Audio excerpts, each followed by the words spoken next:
Ram trucks, built to serve. First things first on a Friday morning, things got chippy last night in LA. Wait till you hear what Anthony Davis had to say about this. The Clippers, they got a big weekend ahead of them. But will their season be over by Monday morning? We'll discuss. And guys, Urban Meyer, he's got big plans for Tim Tebow, or so we're hearing. Will he be the new Taysom Hill, perhaps? Good morning, everyone. Welcome to First Things First. Jenna Wolf, Nick Wright, Brandon Marshall, Kevin Wiles.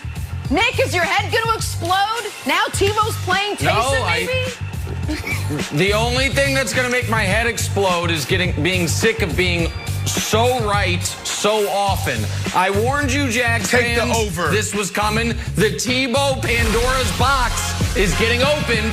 Trevor Lawrence sitting there saying, oh my God, what did I sign up for? He's so right. Appropriately named Nick Wright. All right, get to all that in a second. We got to start out in L.A. Lakers-Suns Game 3 in front of 7,000 fans. And those 7,000 fans got to see another Oscar-worthy performance from Mr. Brow. Anthony Davis, 34 points, 11 rebounds. And yet, this was still a close game until the Lakers pulled away in the second half for the win. We talked about Chris Paul, CP3 all week. If he was going to go, he ended up playing 27 minutes, only 2.5 minutes, though, in the fourth quarter when the Suns really needed him. So let's take a look at this game. Nick, I'll start with you. Is this series now over after what you saw last night? Of course, Jenna. And it is not because Chris Paul got hurt. It is because the Lakers are the Lakers. It's because, well, no, it's not. Because it is not because Chris Paul, a player who has gotten hurt in 5 of his last 7 postseasons, unfortunately, predictably, got hurt again.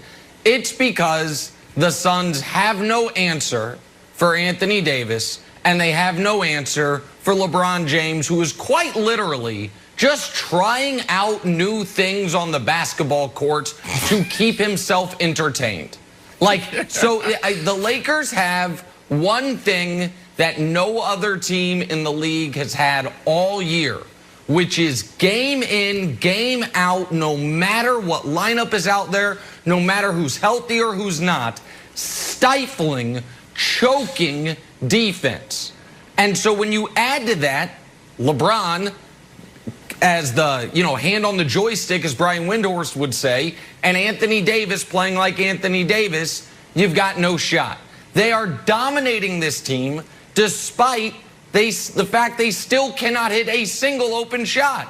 They are worst of any team in the playoffs on wide open threes, and they're getting more of them than nearly any team in the playoffs. So they're doing this without their shots falling because they have the greatest player ever, because Anthony Davis is back to being Anthony Davis, and because their calling card of playoff-level A+ defense has been there from Game 1, and it was there at Game 75 last night. So yes, Brandon, this series is over, and it is not because an all-time great who gets hurt a lot got hurt again.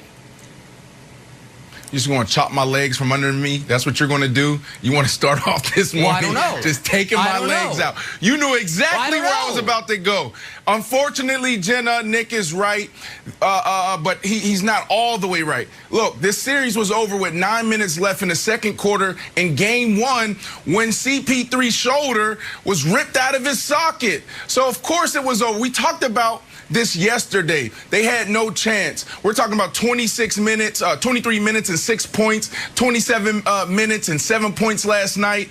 I mean, this guy, had no chance of leading his team to victory. He's just out there just trying everything he can to get his guys in spots and get his guys the right look. But unfortunately, they couldn't get it done. But we knew that. Now, when you talk about defense, Nick, you got to go to the other side. That's what I'm disappointed in the Suns for, is their defense. There was too many open buckets in the paint. There was too many easy layups. There was too many just breakdowns in their defense. Guys just wide open. So that's things that they can control. Now, The Lakers look good in spurts. The Lakers look like a championship team. Looking at LeBron James, what he was doing, you said he was trying out stuff. Look at the sideline, the bench, guys into it finally. They finally look like a championship team. Now, here's the question, Wilds. The question is, can AD be consistent? This was his first time going back-to-back with 30-plus point nights, right? So that is the question. AD, can he sustain this? And not just about this series, but we're talking about throughout the playoffs. Yeah, I think he can. And I think this series is pretty much done. And we've reached the Bernie Mac's phase of this series, which is like, you don't understand. I'm not scared of you, Phoenix Suns, anymore at all. Because for 2.5 games, LeBron played pretty passive. If we can show his first half shot chart, he's just like kind of, again, floating on the outside. And halftime, Chuck is like, I don't know, what's the deal with this guy? He's not necessarily injured, but he's certainly playing hurt. And then all of a sudden, Nick, LeBron became old LeBron again and started pounding the paint, getting dunks inside. And I know I've like joked around with you that he was getting like open dunks last game, but this one, these were like in traffic dunks. And then it just became a comedy club when he's trying out moves on Jay Crowder. And the next move, when he's putting it through his legs, they just have zero fear of the Phoenix Suns. You're seeing a team that is playing with so much confidence is starting to look Globetrotter-esque, Nick. Well, and you see the guys on the sideline. So I want to respond to the LeBron point, and then I want to circle back to Brandon's point. I heard Chuck on the at halftime, too. And at some point, I wish folks would have the ability to remember other LeBron James seasons and the beginnings of the playoff runs and what he does. The guy who has scored more points than anyone in playoff history and, more importantly, played more minutes and more games than anyone in playoff history, and very soon will have the most finals appearances of anyone not named or not on the Bill Russell Celtics in finals history. Guess what LeBron knows? He knows what his team needs not to win game 1 or game 2 of the first round, but to win the championship. And you know what LeBron was doing through the first 10 quarters of this series? Trying to get his shooters in rhythm. The same thing he did last year in the first round. Trying to get his shooters in rhythm.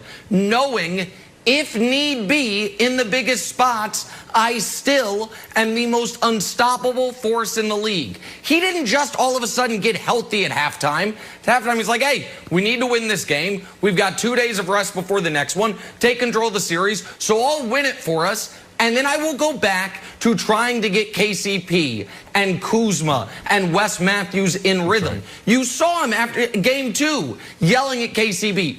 Shoot the damn ball. You saw him last night say Wes Matthews was huge. He knows to win the title, those guys have to make shots. So I just totally disagree with the idea that he was, all of a sudden he got healthy. No, and I'm not saying that's what you were saying, Wilds. He was doing what his team needed. But I have a question for Brandon. Brandon, honestly, and nobody's been higher on Chris Paul this year than me. Does having Chris Paul out there prevent Anthony Davis from doing what he did the last 2 games? Because he's not guarding. He's not guarding Anthony Davis. No, but we're talking about CP3. You not only need CP3 to get everybody in their spots. LeBron said it after the game in his interview. They asked him about CP3, and he tried to be diplomatic and say, well, we're going to approach him like he was 100%. So that's a CP3 question. But he is one of the smartest guys, breaking down defenses, getting his guys involved. And then you also had James on the broadcast talk about you not only need CP3 to do that, but you also need CP3 to score. So that is the difference, not AD.